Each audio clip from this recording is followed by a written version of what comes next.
O som que ecoava naquele quarto não era de vidro quebrando ou de gritos. Era algo muito mais sutil, mas infinitamente mais doloroso. Era o som metálico, seco e definitivo de um zíper sendo fechado. Ricardo não olhava para os lados. Seus olhos estavam fixos naquela mala de mão surrada, de couro marrom, que contrastava violentamente com o mármore italiano do chão e os detalhes dourados da mobília. Ele dobrava a última camisa com um cuidado quase religioso, alisando o tecido como se quisesse apagar qualquer ruga, qualquer imperfeição, da mesma forma que tentou, por 15 anos, alisar os problemas daquela casa. Mas agora, não havia mais o que alisar. Não havia mais o que consertar. A temperatura no quarto parecia ter despencado 10 graus, mas não era o ar-condicionado central. Era a presença dela. Helena estava recostada no batente da porta, a silhueta elegante recortada pela luz do corredor.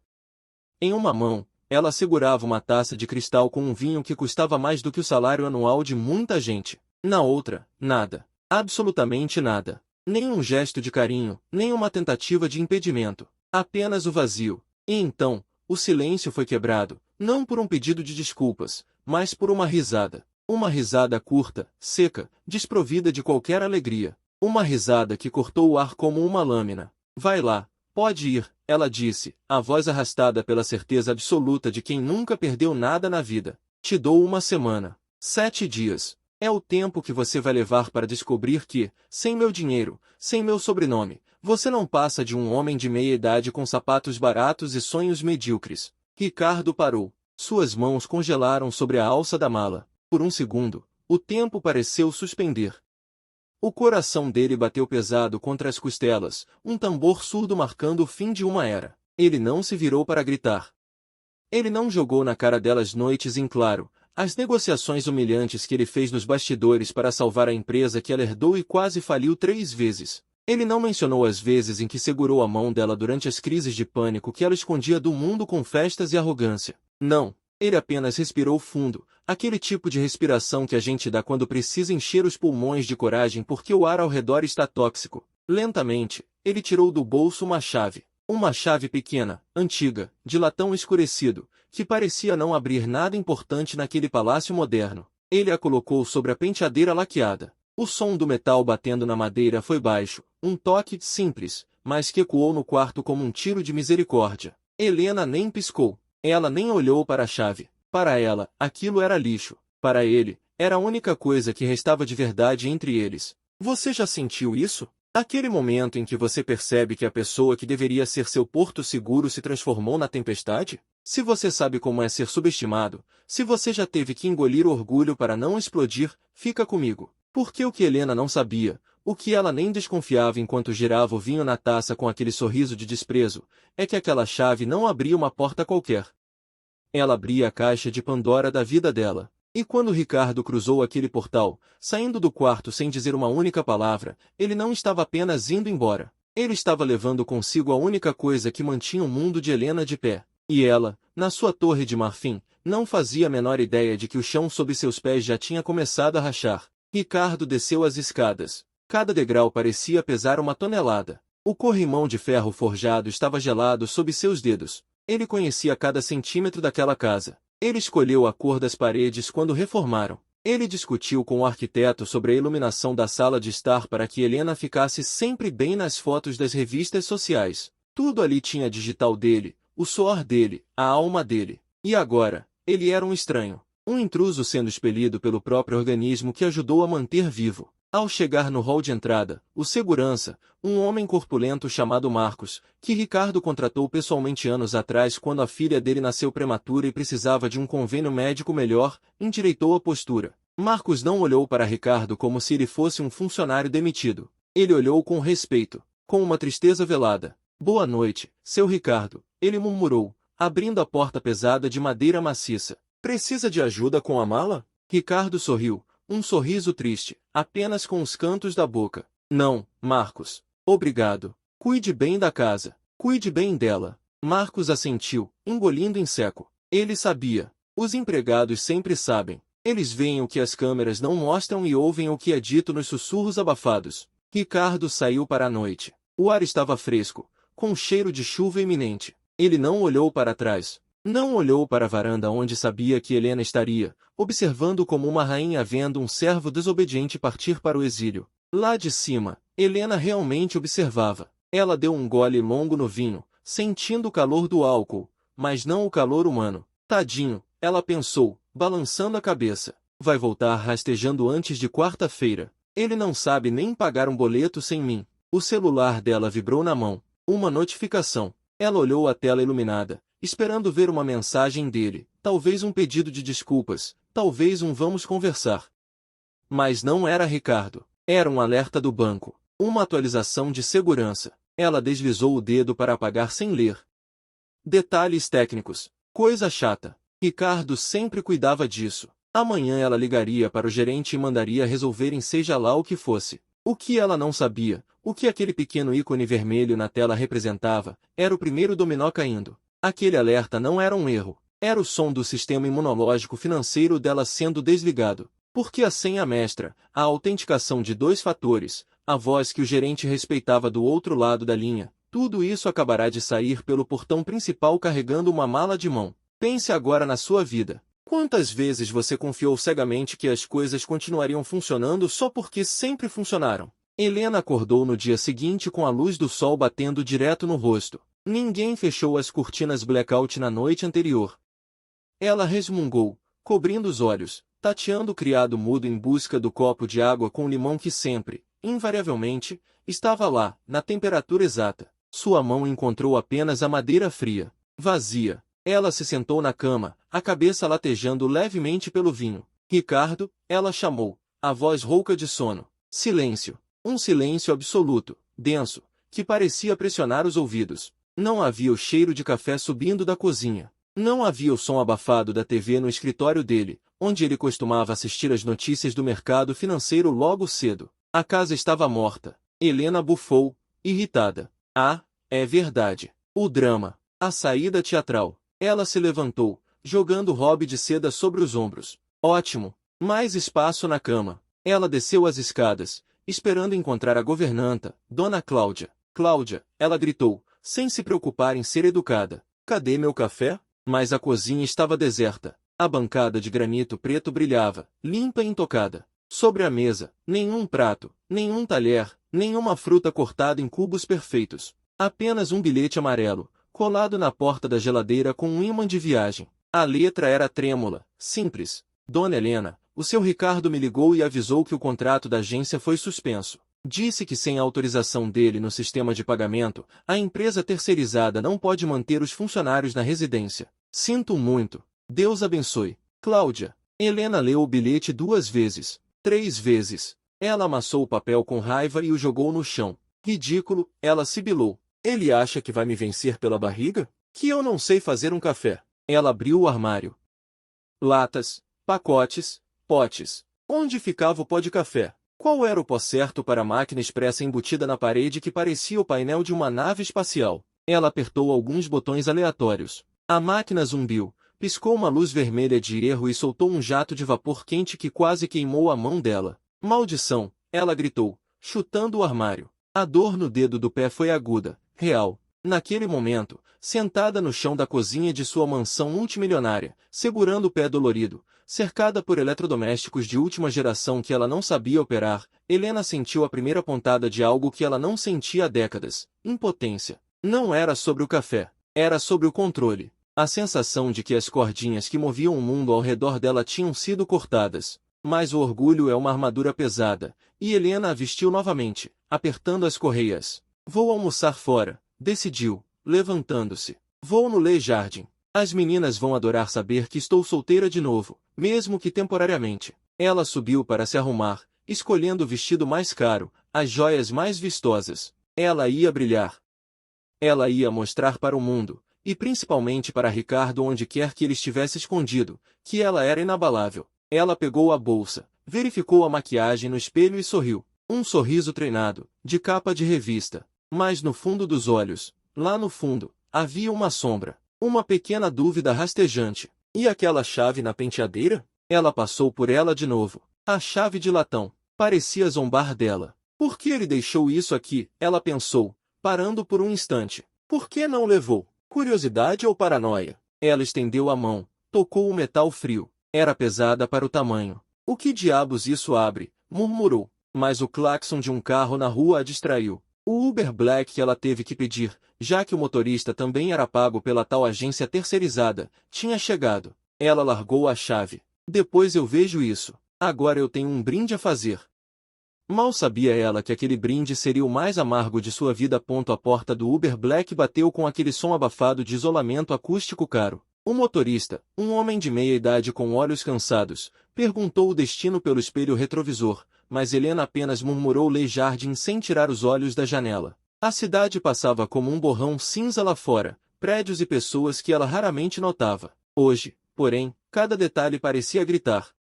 Uma mulher carregando sacolas pesadas de supermercado, um casal discutindo na esquina, um homem de terno correndo atrasado. Eles pareciam tão reais, tão presos em suas pequenas lutas diárias. Helena sempre se sentiu acima disso, flutuando em uma nuvem de privilégio que Ricardo mantinha inflada. Mas agora, sentada naquele banco de couro sintético, ela sentiu um enjoo súbito. Não era o cheiro do carro, que cheirava a lavanda artificial. Era a lembrança do rosto de Ricardo na noite anterior.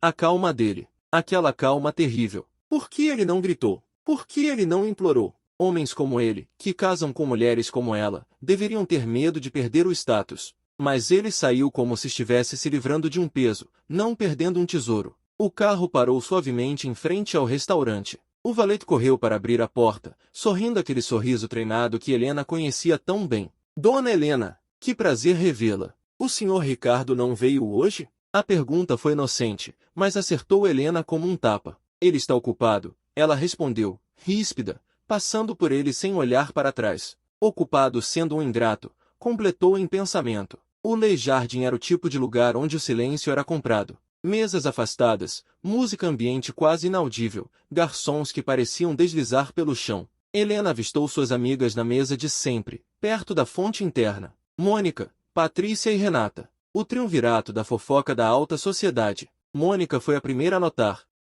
Helena, meu Deus, que surpresa! Achamos que você estaria em reunião com os advogados da fusão. Helena forçou o melhor sorriso que conseguiu e se sentou. A cadeira foi puxada para ela antes que pudesse tocar nela. Fusões são chatas, ela disse, ajeitando o guardanapo de linho no colo. Hoje é dia de celebrar a liberdade. Patrícia ergueu uma sobrancelha perfeitamente desenhada. Liberdade? O Ricardo finalmente te deu folga das planilhas dele? As três riram. Helena riu junto, mas o som saiu estranho, metálico. Na verdade, eu dei folga a ele. Permanente. O silêncio na mesa foi instantâneo. Renata quase derrubou sua taça de champanhe. Você o demitiu? Do cargo de marido ou de diretor financeiro? Helena adorou a atenção. De tudo, querida. De tudo. Mandei embora ontem à noite. Dei uma semana para ele ver como é a vida real, mas sinceramente, acho que vou pedir o divórcio antes disso. Ele estava ficando pesado. O garçom se aproximou com o cardápio.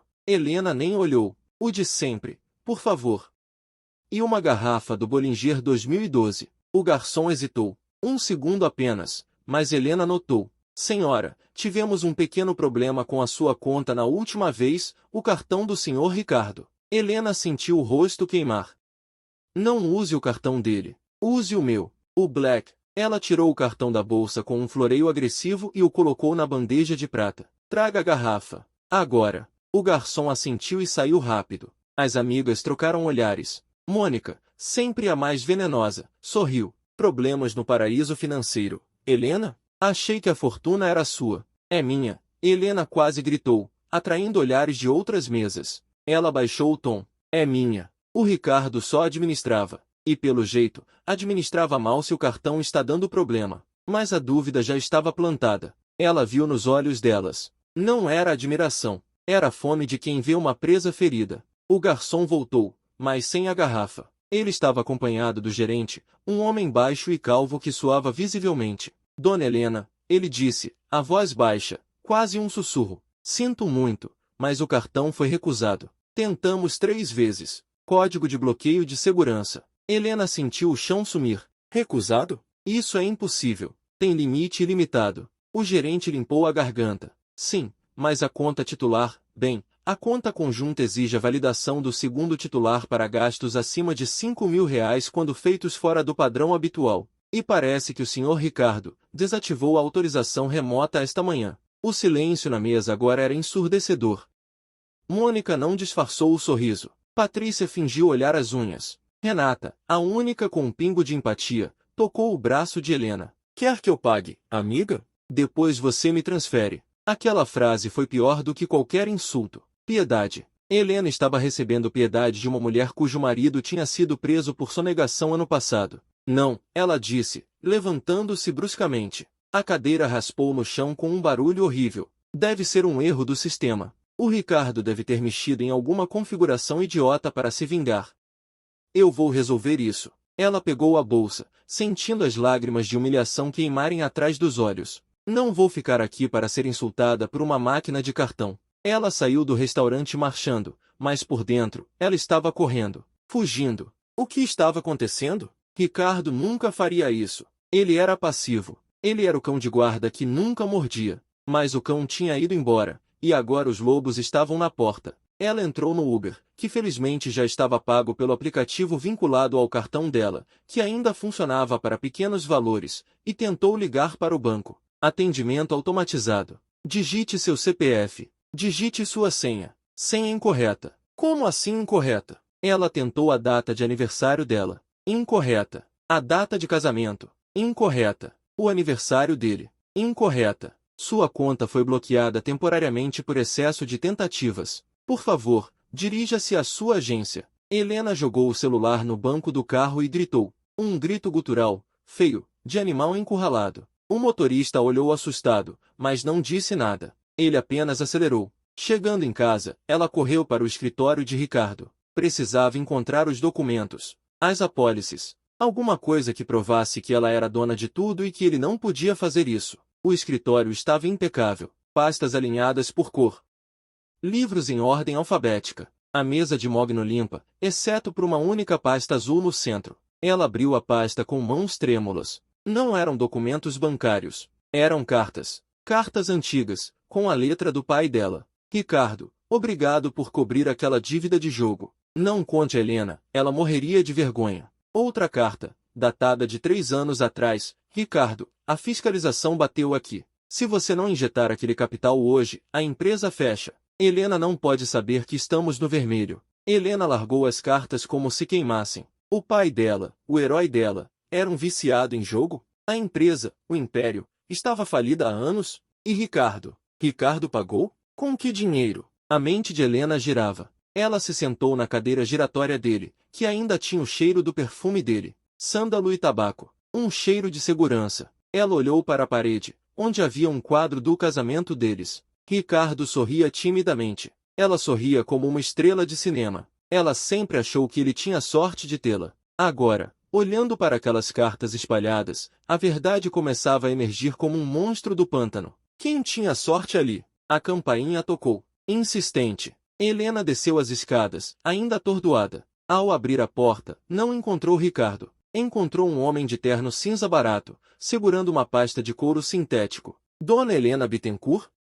Sou oficial de justiça. Tenho um mandado de citação. A empresa Bittencourt Investimentos está sob intervenção judicial por fraude fiscal cometida pela gestão anterior ao Sr. Ricardo. Como ele renunciou ontem e devolveu os poderes administrativos para a senhora, bem, a senhora é a única responsável legal agora. O homem estendeu o papel. Helena não pegou. Ela olhou para o papel como se fosse uma sentença de morte. Renunciou? Ele renunciou? Sim, senhora. O documento foi protocolado hoje às 9 horas da manhã. Ele deixou claro que a senhora sempre teve o desejo de assumir o controle total. Parabéns. Agora é tudo seu. O oficial sorriu, um sorriso burocrático e frio, e deixou o papel cair aos pés dela, já que ela não o segurou. A porta se fechou com o vento. Helena ficou ali, parada no hall gigantesco, com o papel branco brilhando no chão escuro. Tudo seu. A frase ecoou. O império. As dívidas. A fraude. O vazio. Ela olhou para a escada, para o topo, onde horas atrás ela tinha rido dele. Vai lá. Pode ir. E ele foi. E levou com ele o teto que impedia o céu de cair na cabeça dela. Tudo seu. As palavras do oficial de justiça ainda reverberavam no ar abafado da sala, como se tivessem sido gravadas nas paredes de mármore. Helena sentiu as pernas fraquejarem, e antes que pudesse racionalizar o movimento, ela estava sentada no último degrau da escada, o vestido de seda amassado sob o corpo, o papel branco brilhando no chão preto como uma ferida aberta. O silêncio da casa não era mais vazio, era hostil. As sombras pareciam se alongar, cobrindo os móveis dourados com um véu cinzento de decadência iminente. Intervenção judicial, fraude, dívidas. Os termos jurídicos dançavam na mente dela, misturando-se com as lembranças de jantares luxuosos, viagens de primeira classe e a certeza absoluta, inquestionável, de que ela era intocável. Mas não era. Nunca foi. Ricardo era o escudo. Ricardo era o muro de contenção que segurava o oceano de problemas que o pai dela, aquele homem que ela idolatrava como um deus dos negócios, havia deixado para trás. E ela tinha demolido esse muro com as próprias mãos, tijolo por tijolo, insulto por insulto, até não restar nada além da água fria e salgada subindo pelo pescoço. Ela pegou o celular novamente. Não para ligar para o banco, nem para as amigas venenosas. Ela digitou o nome dele. Ricardo. O dedo pairou sobre o botão de chamar. O que ela diria? Volta. Por favor, estou com medo? Volta e conserta minha vida porque sou incompetente demais para lidar com a realidade? Não. O orgulho, aquela besta ferida e teimosa, ainda rugia dentro dela. Ela não ia rastejar. Ainda não. Ela tinha a empresa. Ela tinha o nome. Bittencourt. Isso tinha que valer alguma coisa. Helena se levantou, limpando as lágrimas com as costas da mão, borrando a maquiagem cara. Ela ia para a empresa. Ia encarar os auditores, os juízes, quem quer que fosse. Ela ia provar que não precisava dele. Ela entrou no carro, dirigindo ela mesma dessa vez, já que o motorista tinha sumido. O trânsito da cidade parecia mais agressivo, mais barulhento. Cada buzina era um ataque pessoal. Ao chegar no prédio espelhado da Bittencourt Investimentos, a cena que encontrou fez seu estômago revirar. Não havia porteiros sorridentes. Havia seguranças privados que ela não conhecia, bloqueando a entrada giratória. Funcionários estavam saindo com caixas de papelão, alguns chorando, outros com rostos fechados de raiva. Helena estacionou o carro de qualquer jeito na vaga da presidência e desceu, os saltos batendo forte no asfalto. O que está acontecendo aqui? Ela gritou para o primeiro rosto conhecido que viu, a secretária sênior, Dona Marisa, que trabalhava lá desde a época do pai dela. Marisa olhou para Helena com uma expressão que ela nunca tinha visto antes. Não era respeito. Era pena misturada com desprezo. Dona Helena, Marisa disse, a voz trêmula, estamos sendo despejados. O prédio foi dado como garantia de um empréstimo ponte que venceu hoje. O oficial de justiça lacrou o 15º andar. Não podemos entrar. Helena sentiu o mundo girar. Despejados? Do meu prédio? Marisa soltou uma risada triste. O prédio não é nosso há 10 anos, Dona Helena. O seu pai vendeu e alugou de volta para levantar capital. O aluguel está atrasado há 6 meses. O seu Ricardo estava renegociando com o fundo imobiliário. Ele ia usar o bônus pessoal dele para bater a dívida hoje. Mas como ele saiu? Helena cambaleou para trás, apoiando-se no capô quente do carro. Bônus pessoal? Ricardo não recebia bônus. Ele dizia que o lucro era reinvestido. Ele dizia que, a mentiras. Tudo o que ela sabia era uma mentira bem contada para protegê-la da verdade feia. Ricardo não era um parasita. Ele era o hospedeiro que estava sendo consumido vivo para mantê-la gorda e saudável. A realidade bateu nela com a força de um trem de carga. Ela não tinha casa. Ela não tinha empresa. Ela não tinha dinheiro. E a única pessoa que sabia onde os corpos estavam enterrados, a única pessoa que sabia como navegar naquele mar de tubarões, tinha ido embora com uma mala de mão e uma chave velha. A chave. A imagem da chave de latão brilhou na mente dela novamente. Por que ele deixou aquilo? O que poderia ser mais importante do que tudo isso que estava desmoronando? Helena entrou no carro novamente, as mãos tremendo tanto que ela mal conseguia colocar a chave na ignição. Ela precisava saber. Aquela chave era a única pista, a única boia salva-vidas em um oceano que estava engolindo tudo. Ela dirigiu de volta para a mansão, furando 2 sinais vermelhos, ignorando as buzinadas. Ao chegar, correu para o quarto, ignorando o telefone fixo que tocava incessantemente na sala, provavelmente mais credores. Ela pegou a chave na penteadeira. Pesada, fria. Ela correu para o closet de Ricardo. Era um espaço modesto comparado ao dela. Ternos escuros, camisas brancas, sapatos bem engraxados. Nada de excessos. Ela começou a procurar. Gavetas, fundos falsos, caixas de sapato. Nada. A chave não abria nada ali. Ela se sentou no chão, frustrada, jogando as gravatas dele para o alto. Pensa, Helena, pensa. Onde ele guardaria algo importante? Onde ele se escondia? E então ela lembrou. O sótão. Um lugar poeirento onde ela nunca ia porque dava alergia. Ricardo passava horas lá em cima, dizendo que estava organizando arquivos mortos. Helena subiu a escada retrátil do sótão, tossindo com a poeira que caiu sobre ela. O lugar era abafado e cheiroso a papel velho. Havia pilhas de caixas, mas no canto, sob uma pequena janela redonda, havia um cofre antigo, de metal verde-oliva, pesado e feio, daqueles que pareciam ter saído de um filme de guerra. Helena se aproximou, o coração batendo na garganta. Ela inseriu a chave na fechadura. Girou. O mecanismo estalou, um som mecânico e satisfatório. A porta pesada se abriu com um rangido. Helena prendeu a respiração, esperando ver pilhas de dinheiro, barras de ouro, passaportes falsos, qualquer coisa que explicasse como ele sobrevivia, qualquer coisa que ela pudesse usar para se salvar. Mas o cofre estava quase vazio. Dentro, havia apenas um caderno de capa dura, preto, desgastado pelo uso, e uma pequena caixa de veludo azul. Helena pegou o caderno primeiro. Abriu na primeira página. A letra de Ricardo, organizada, meticulosa. Data, 12 de maio de 2008. Assumi a dívida de R$ 500 mil do sogro hoje. Hipotequei o apartamento que herdei da minha mãe. Helena não pode saber. Ela ficaria devastada em saber que o pai não é infalível. Helena virou a página, as mãos tremendo violentamente. Data, 14 de agosto de 2012. Vendi meu carro para pagar a festa de 30 anos da Helena. Ela queria o buffet do Copacabana Palace. O caixa da empresa não cobria. Disse a ela que foi um presente dos fornecedores. Página após página, ano após ano. Sacrifícios silenciosos. Dívidas absorvidas. Sonhos dele adiados, cancelados, abortados para alimentar os sonhos dela. Não havia roubo. Não havia desvio. Havia amor. Um amor estúpido, cego, sacrificial e, agora ela via, completamente não merecido. No fundo do cofre, a caixinha de veludo. Helena a abriu. Dentro, havia um anel simples, de ouro branco, com uma pequena pedra, e um bilhete dobrado. Para nossa renovação de votos de 15 anos. Comprei com o dinheiro do meu primeiro dividendo real, do único investimento que fiz para mim mesmo em todos esses anos. Espero que, até lá, você já tenha percebido que eu não preciso do seu dinheiro para te amar. Só preciso que você me veja. A data no bilhete era de amanhã.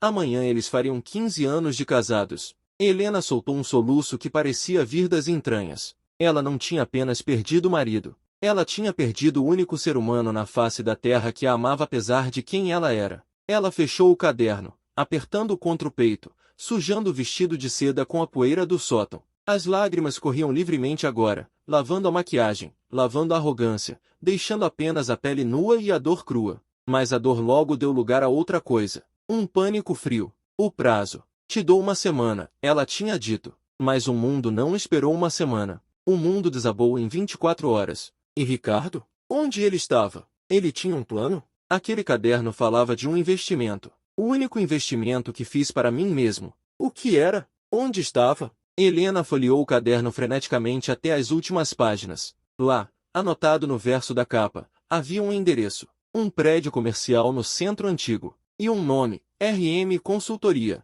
As iniciais dele. Ele tinha um plano B. Ele sempre teve. Helena desceu do sótão correndo. Ela não tomou banho. Ela não trocou de roupa. Ela pegou a bolsa, as chaves do carro e saiu. Ela precisava encontrá-lo. Não para brigar. Não para exigir. Mas para, ela não sabia ao certo. Talvez apenas para ver se ele olharia para ela com algo que não fosse aquela calma terrível de quem desistiu. O trânsito da tarde estava infernal. Helena costurava entre os carros, buzinando, xingando, uma fúria desesperada guiando suas mãos no volante. Quando finalmente estacionou na frente do prédio antigo no centro, o sol já estava se pondo, tingindo o céu de um laranja sangrento. O prédio não era luxuoso, mas era sólido, de pedra e concreto. Na portaria, não havia mármore, mas havia eficiência. O nome dele estava na placa do quarto andar. Helena subiu pelo elevador barulhento, o coração martelando contra as costelas. Quando a porta se abriu, ela não encontrou um escritório pequeno e triste. Ela encontrou um andar inteiro, movimentado, cheio de gente jovem trabalhando em computadores, telefones tocando, uma energia vibrante de crescimento e sucesso. E lá no fundo, em uma sala de vidro, estava ele, Ricardo. Ele estava de mangas de camisa, a gravata frouxa, apontando para um gráfico na parede, rindo de algo que alguém disse. Ele parecia leve. Ele parecia feliz. E aquilo doeu em Helena mais do que qualquer dívida, mais do que qualquer falência. Ele estava feliz sem ela. Ela caminhou até a porta de vidro. Ninguém a parou. Talvez pela expressão de loucura no rosto dela, ou talvez porque ela parecia um fantasma do passado invadindo o presente. Ela empurrou a porta. O som da conversa na sala morreu instantaneamente. Ricardo se virou. O sorriso morreu nos lábios dele, substituído por uma máscara de cautela.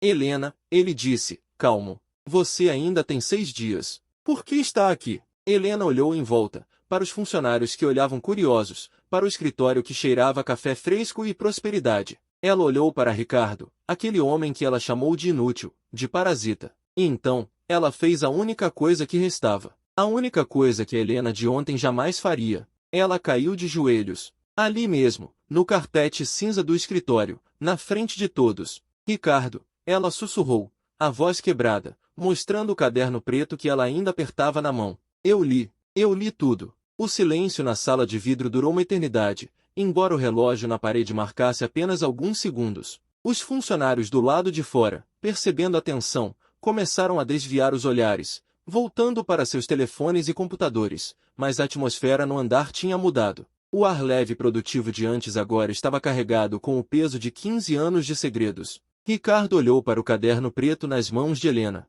Aquele caderno que ele tinha trancado com tanto cuidado, não porque tivesse vergonha do que fez, mas porque sabia que a verdade, às vezes, é uma arma mais destrutiva que a mentira. Ele suspirou, um som longo e cansado, e fez um gesto breve para que ela se levantasse. Helena, não faz isso aqui, ele disse, a voz baixa, controlada. Levante-se, por favor.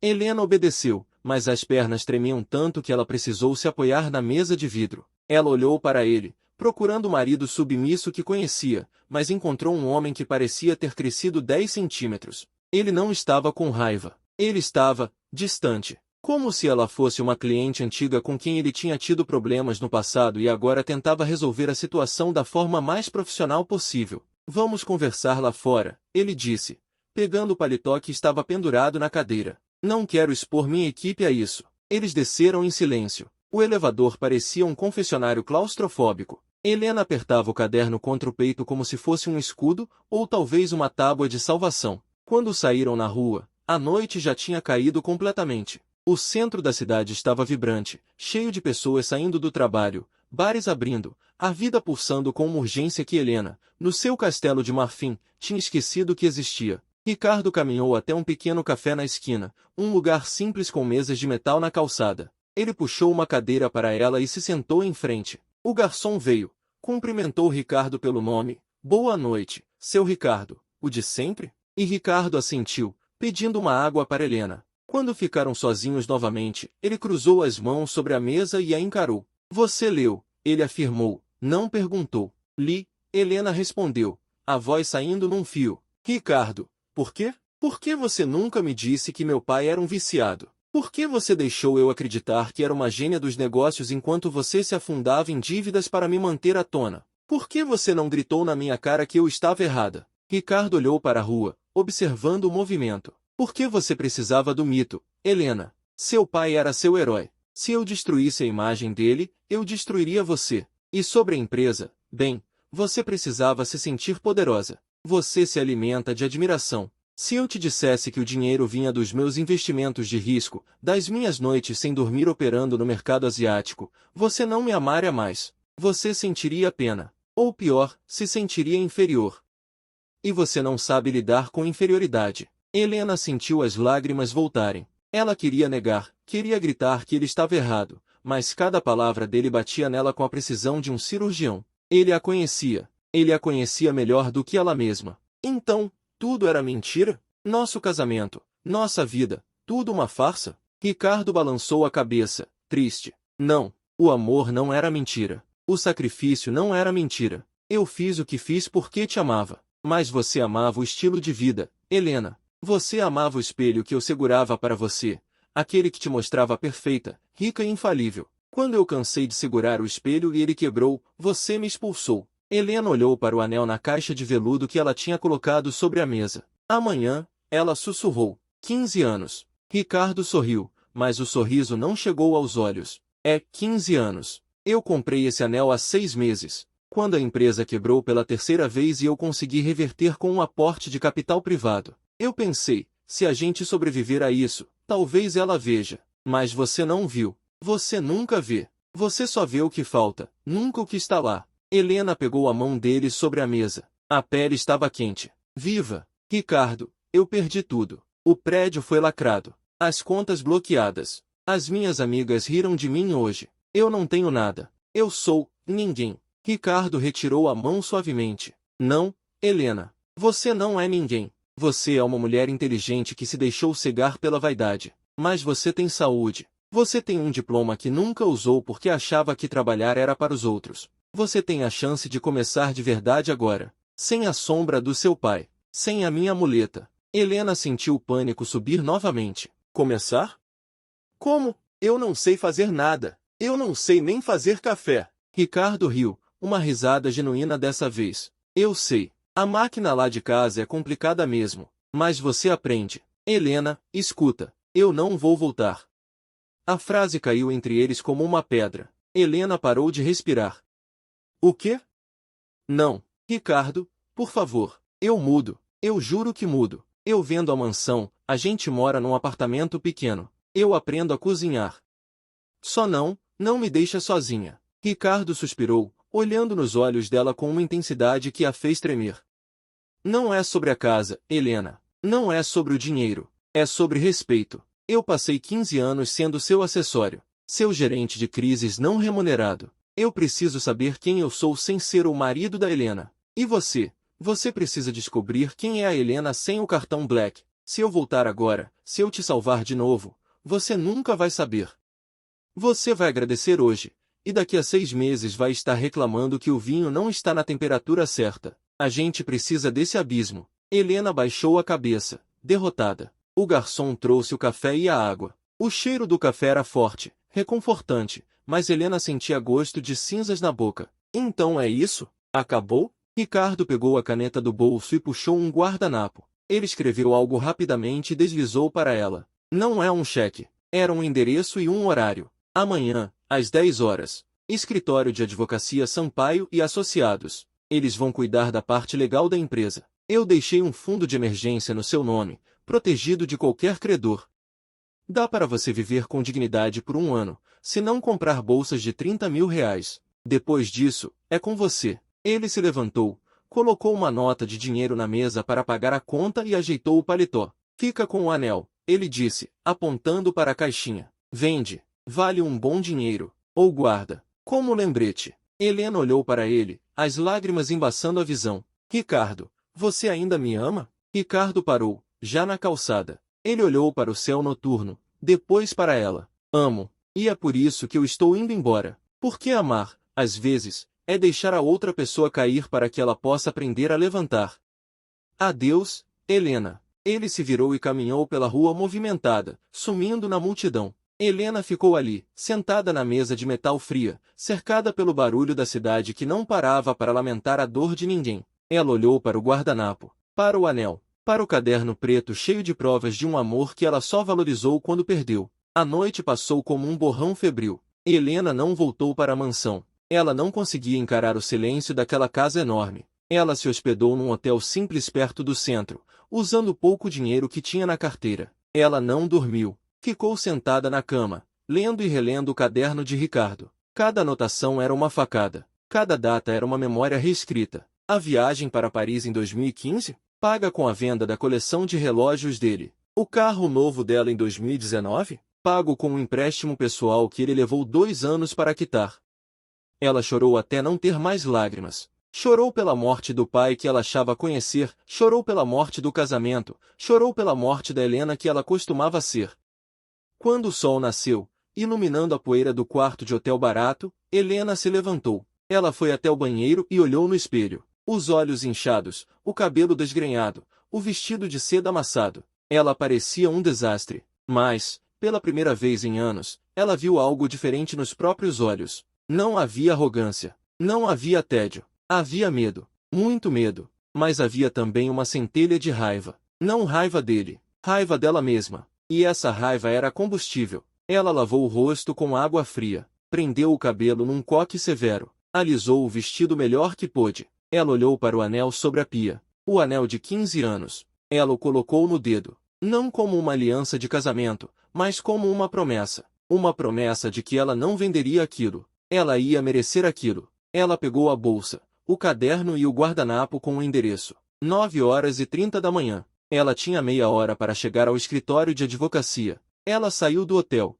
caminhando pela rua com uma determinação nova. Ela não era mais a dona Helena da mansão. Ela era Helena Bittencourt, uma mulher com um nome sujo, uma empresa falida e um ano de sobrevivência garantida. E ela ia usar cada segundo desse ano. Ao chegar no escritório de advocacia, a recepcionista a olhou com desconfiança por causa da aparência, mas Helena ergueu o queixo. Tem horário com o Dr. Sampaio. Sou Helena Bittencourt.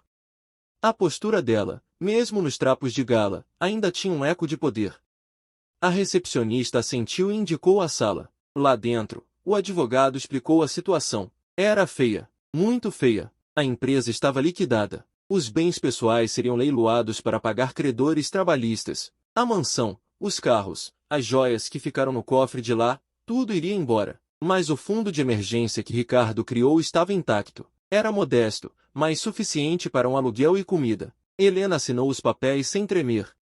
Entregou as chaves da mansão. Entregou as chaves do carro que ficou estacionado na rua. Quando saiu de lá, ela não tinha nada além da roupa do corpo, o anel, o caderno e um cartão de débito com o fundo de emergência. Ela parou na calçada, o sol do meio-dia batendo forte. O barulho da cidade era ensurdecedor. E agora? Ela olhou para os lados. Viu uma placa de aluga-se num predinho antigo do outro lado da rua. Kitchener, mobiliada. Tratar com o porteiro. Helena respirou fundo, sentindo o cheiro de escapamento e pastel frito da lanchonete ao lado. O ar da liberdade tinha um gosto estranho, meio amargo, meio metálico, mas era o único ar que ela tinha para respirar. Ela atravessou a rua, não como uma rainha, mas como uma sobrevivente. E no fundo da sua mente, uma voz sussurrava a frase dele: a verdade sempre encontra um jeito de aparecer. Bem, a verdade tinha aparecido. E ela era feia, pobre e assustadora. Mas era dela. A porta da Kitchener rangeu ao abrir, revelando um espaço minúsculo que cheirava a tinta fresca e desinfetante barato. Havia um sofá-cama de segunda mão encostado na parede, uma mesa de plástico branco com 2 cadeiras e uma cozinha americana que consistia em uma pia, um fogão de 2 bocas e uma geladeira pequena que zumbia como um inseto gigante. Helena entrou, arrastando sua única mala. Ela olhou em volta. Não havia mármore. Não havia ouro. Não havia espaço para se esconder. Mas havia silêncio. E, pela primeira vez, aquele silêncio não era opressor. Era uma tela em branco. Ela deixou a mala no chão e foi até a janela. A vista não era para um jardim paisagístico, mas para o pátio interno do prédio vizinho, onde roupas secavam ao sol e uma criança brincava com um cachorro vira-lata. Vida real. Helena encostou a testa no vidro. Ela estava com medo? Sim, aterrorizada. Mas, curiosamente, ela se sentia leve. Aquele peso, aquela obrigação de ser a herdeira Bittencourt, de manter as aparências, de sorrir para pessoas que ela odiava, tudo isso tinha ficado para trás, junto com as chaves da mansão. Os meses seguintes não foram um conto de fadas de redenção instantânea. Foram brutais. Helena aprendeu, na marrã, que o dinheiro não cai do céu e que a louça não se lava sozinha. Ela queimou arroz 3 vezes antes de acertar. Ela chorou de frustração ao tentar entender como pagar uma conta de luz na lotérica. Ela teve que vender algumas roupas de grife em brechós para complementar a renda quando o fundo de emergência apertou. Mas, no meio desse caos, algo começou a mudar. Helena conseguiu um emprego. Não como executiva, claro. Quem contrataria uma ex-milionária falida sem experiência real? Ela conseguiu uma vaga de recepcionista em uma clínica de estética no bairro. O salário era pouco, mas era dela. E ela descobriu que era boa com pessoas. Não a Helena arrogante, mas a nova Helena, que sabia ouvir as inseguranças das clientes porque, pela primeira vez, ela também se sentia insegura. Um dia, 6 meses depois, ela estava voltando do trabalho a pé, carregando sacolas de supermercado. Estava chovendo fino. Ela parou em frente a uma banca de jornal e viu uma revista de negócios. Na capa, uma foto pequena. No canto inferior, Ricardo Mendes, o novo gênio dos investimentos de risco, fala sobre a ética no mercado financeiro. Helena comprou a revista. O dinheiro do pão foi para a revista, mas ela não se importou. Chegando em casa, ela leu a entrevista. Ricardo falava sobre transparência, sobre construir valor real. Ele não mencionava o nome dela, nem o passado deles, exceto por uma frase: aprendi que o maior ativo que podemos ter é a verdade, mesmo quando ela custa tudo o que temos. Helena recortou a foto dele e colou na geladeira, ao lado da lista de compras. Não como um troféu, mas como um lembrete. Ele estava certo. Ele sempre esteve certo. O ano passou. O prazo do fundo de emergência acabou. Mas Helena não precisava mais dele. Ela tinha sido promovida a gerente da clínica. Ela tinha amigos novos, pessoas que gostavam dela porque ela era engraçada e organizada, não porque ela pagava o champanhe. Ela tinha aprendido a fazer um café decente. E, o mais importante, ela tinha aprendido a gostar da própria companhia. No dia do aniversário de 16 anos de casamento, ou o que teria sido, Helena tomou uma decisão. Ela pegou o anel, que nunca tinha saído do dedo dela, e o colocou numa caixinha nova. Ela escreveu uma carta. Não um pedido de volta. Apenas um agradecimento. Ricardo, você me deu uma semana. A vida me deu um ano. E eu me dei uma chance. Obrigada por me deixar cair. Foi a única maneira de eu aprender a voar. O anel é seu. O dinheiro da venda dele deve ser doado para alguém que precise de um recomeço, como eu precisei. Com respeito, Helena. Ela enviou a caixa pelo correio para o escritório dele, sem remetente. Ela não queria resposta. Ela não queria perturbar a paz que ele tinha conquistado. Ela só queria fechar o ciclo. Mas a vida gosta de roteiros circulares. 3 dias depois, numa tarde de sábado, a campainha da kitnet tocou. Helena estava de pijama, lendo um livro. Ela abriu a porta, esperando o entregador de pizza. Mas não era pizza. Era Ricardo. Ele estava ali, parado no corredor mal iluminado do prédio antigo, segurando a caixinha que ela tinha enviado. Ele parecia o mesmo, mas os olhos não tinham mais aquela tristeza resignada. Tinham curiosidade. E algo mais. Helena, ele disse. Helena sorriu. Um sorriso sem filtro, sem maquiagem, sem pretensão. Oi, Ricardo. Entra. Não repara a bagunça. A pia entupiu hoje de manhã e eu mesmo estou tentando consertar. Ricardo entrou, olhando em volta. Ele viu o sofá-cama. Viu a foto dele na geladeira. Viu as ferramentas espalhadas perto da pia. Ele se virou para ela, incrédulo. Você está consertando a pia? Helena deu de ombros. Encanador é caro. E eu descobri que sou boa com chaves de fenda. Quem diria, né? Ricardo colocou a caixinha sobre a mesa de plástico. Eu recebi sua carta. Eu não vendi o anel. Helena suspirou. Ricardo, eu não mandei isso para você vir aqui. Eu mandei porque... Eu sei, ele interrompeu. Você mandou porque finalmente entendeu. Ele pegou o anel de volta. Helena, eu não vim aqui para te salvar. Eu vim aqui porque a mulher que escreveu aquela carta, essa mulher eu não conhecia. A Helena com quem eu casei nunca teria agradecido por cair.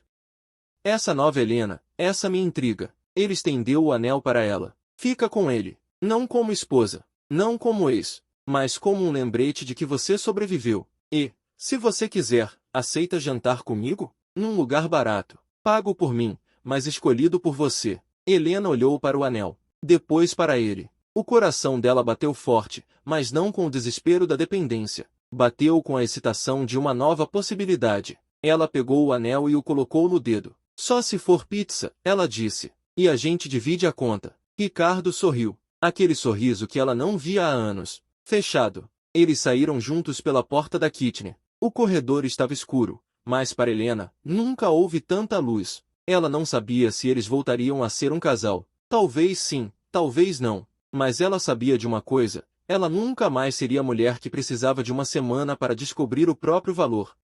Ela já tinha descoberto, e valia muito mais do que qualquer mansão. A porta se fechou atrás deles, com um clique suave. O fim de uma história de aparências. O começo de uma história de verdade.